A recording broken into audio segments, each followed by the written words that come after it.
रमता राम जपो रे प्राणी, अब तो सुन ले राम कहानी।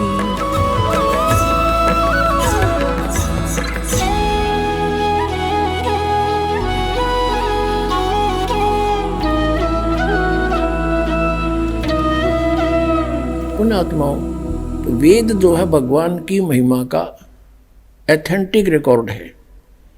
उसमें परमात्मा की महिमा लिखी है और ये खुद मानते हैं कि जो वेद में लिखा है वो हमें स्वीकार्य है। वेद सत्य है। यदि वेद सत्य है तो फिर सत्यार्थ प्रकाश की है, ये तो झूठार्थ प्रकाश है। अब दिखाते हैं आपने वेद में क्या लिखा है। अब यजुर्वेद, इसका अनुवाद करता भी महर्षि दयानंद है। देख कमाल की बात है। युद्ध भांग पिया करता तो नरी उतरने नहीं देता, ऐसा लगता है। इसकी जीवनी में लिखा है भांग पीता था, दिखाएंगे आपको कभी। अब ये कहाँ से प्रकाशित है? प्रकाशक है सार्वदेशी कार्य प्रतिनिधि सभा 2/5 महर्षि दयानंद भवन, रामलीला मैदान, नई दिल्ली से।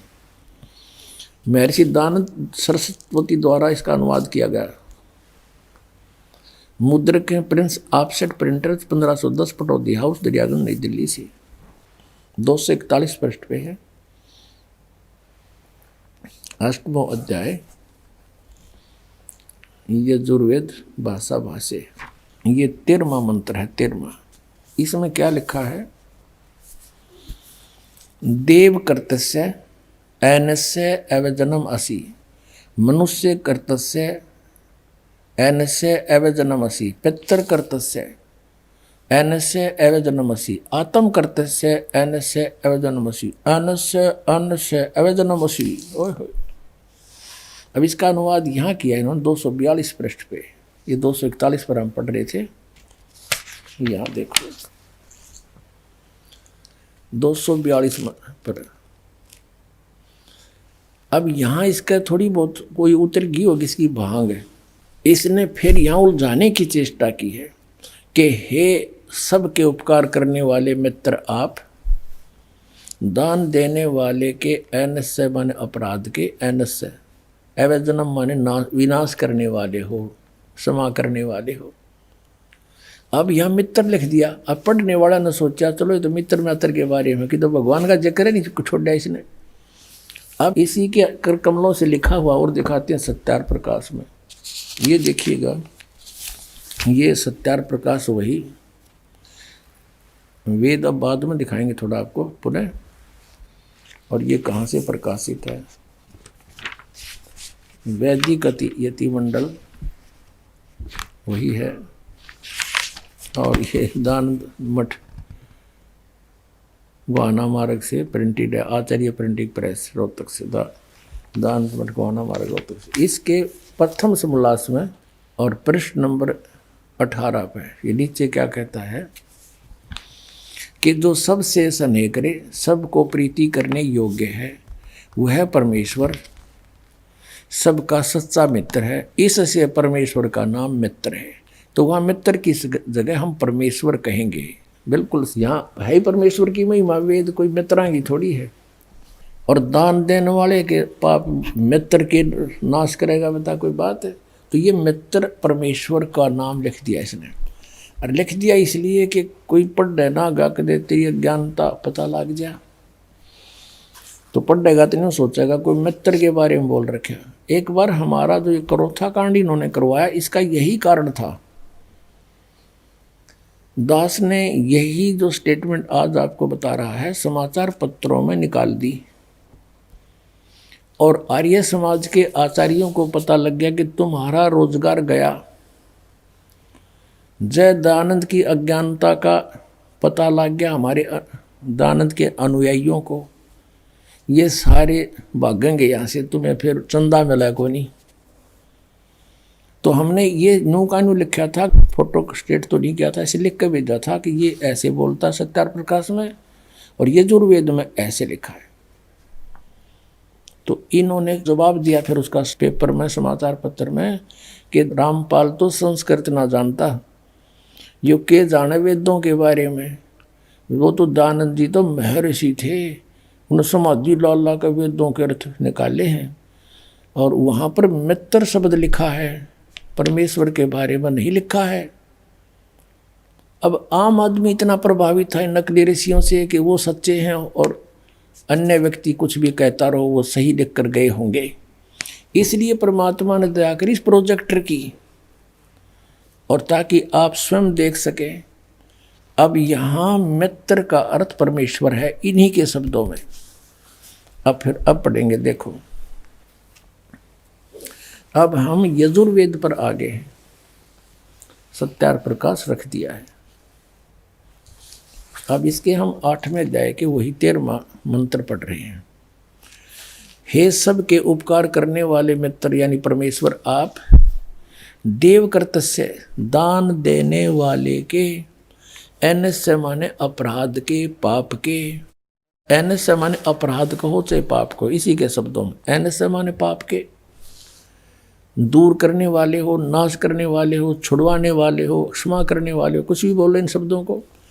एनस्य माने पाप के, एनस्य माने अपराध कहो चाहे पाप को, नाश करने वाले हो, दान देने वाले के, और मनुष्य कर्तस्य साधारण मनुष्य के किए हुए, एनस्य माने अपराध यानी पाप के विनाश करने वाले हो।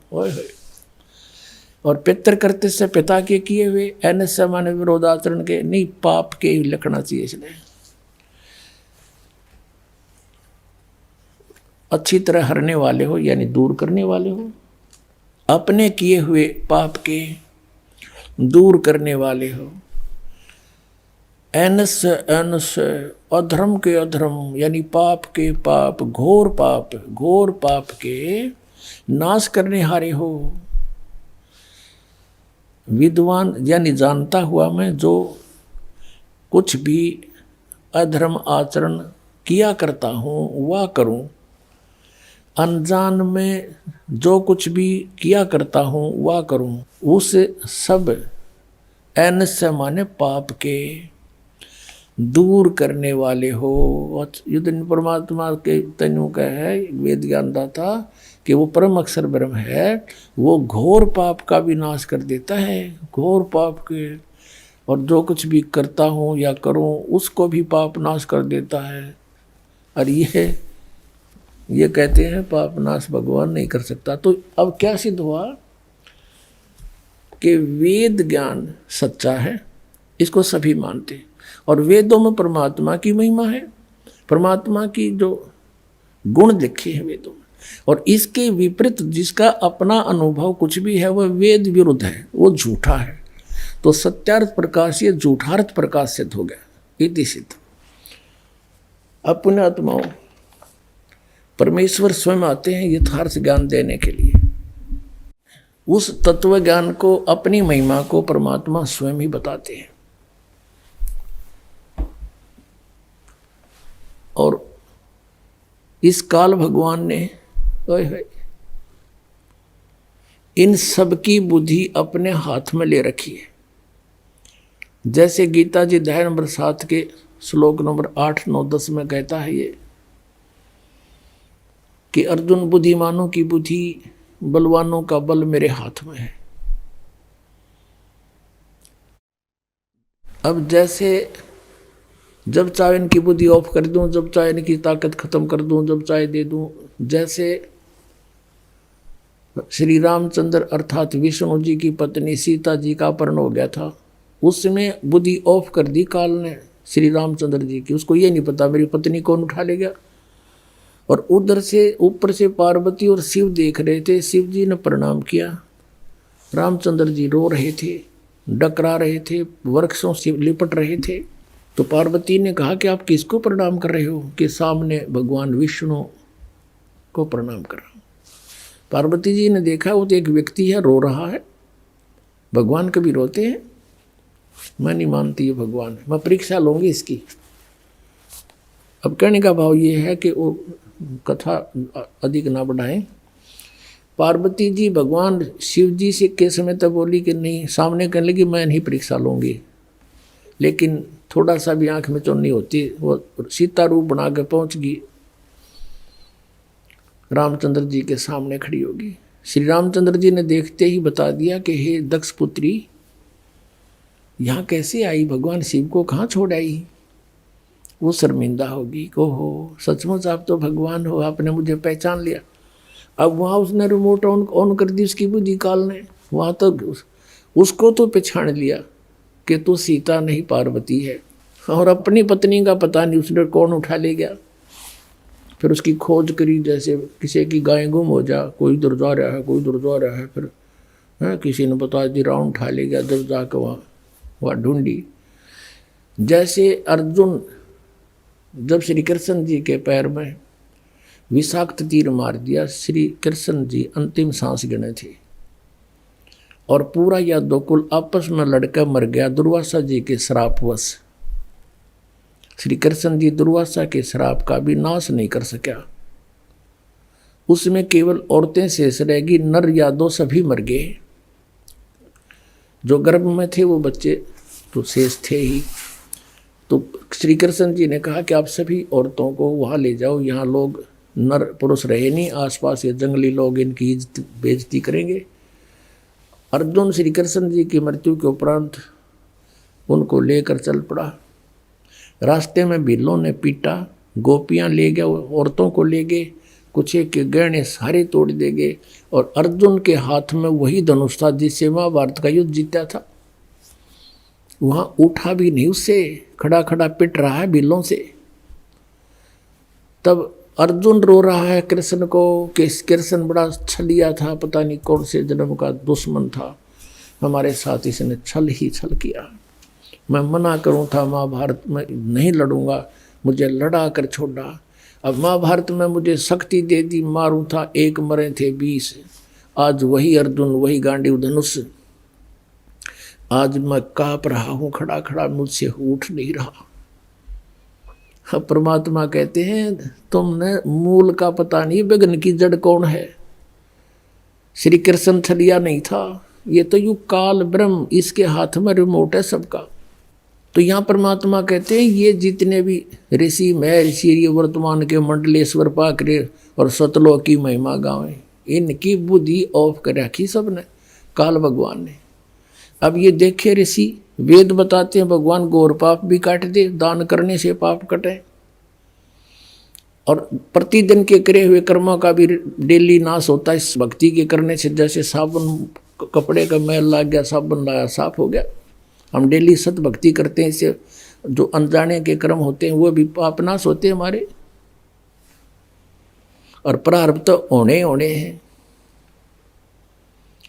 इसके लिए परमात्मा कहते हैं मोती मुक्ता दर्शत नाही, ये जग है सब अंदरे, दिखत के तो नैन चश्म इनका, फिरा मोतिया बंदरे।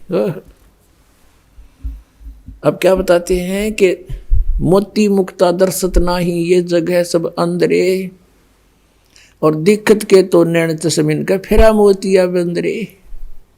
ये दिखे थे विद्वान, जैसे किसी मोतियाबिंद हो जाता है तो उसकी आंखें बड़ी स्वस्थ दिखाई देती हैं और उसने दिखता कती नहीं।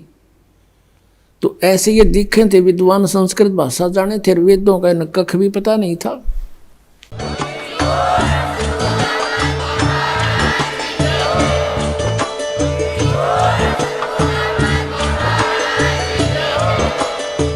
सुन रहे थे जगत गुरु तत्वदर्शी संत रामपाल जी महाराज जी के मंगल प्रवचन। अधिक जानकारी के लिए विजिट कीजिए हमारी वेबसाइट www.jagatgururampalji.org। संत रामपाल जी महाराज जी के शुभ आशीर्वाद से पूरे विश्व भर में 500 से भी ज्यादा नाम दीक्षा केंद्र हैं, जिन पर संत रामपाल जी महाराज जी द्वारा ऑनलाइन निशुल्क नाम दीक्षा दी जा रही है। अपने नजदीकी नाम दीक्षा केंद्र का पता करने के लिए संपर्क करें 8222880541।